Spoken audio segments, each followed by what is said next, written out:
Dobrý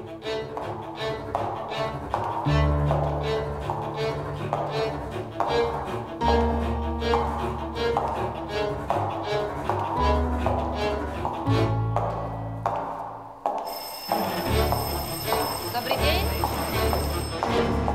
Sadnite si. Volám sa Mária Drazdechová a som vaša nová triedna učiteľka.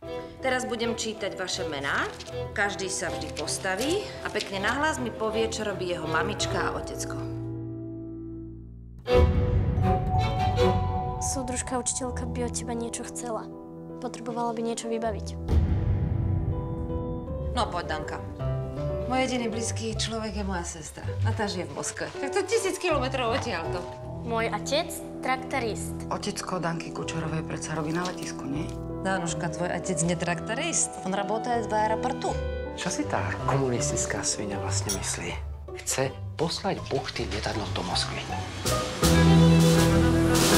Ty nepoňala zadanie? Jasne som povedal, že nič podobné robiť nebudem. To už je tretia petorčička, Danuška. Neviem, čo bude na vysvedčení. Som veľmi rada, že sme sa dnes zišli na tejto mimoriadnej schôdzi z RPŠ. Toto je možno šanca, ako sa jej zbaviť. Ty vôbec netušíš, čo sa v škole deje. Čo je na tom zlé, keď si ľudia pomáhajú v núdzi? To sa všichni bojíte? Vy sa dúfam k tomu svinstvu nemienite pripojiť. Je tu ešte niekto, kto sa chce sťažovať? Súdružka Drazdechová je predsedkyňa komunistickej strany. Sme predsa ľudia. Musíme si pomáhať, nie?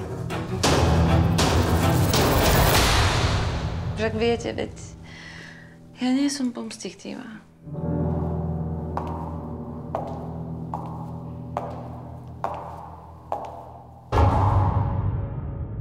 Mohli by sme ju zabiť. Kvôli mne? Kvôli nám všetkým.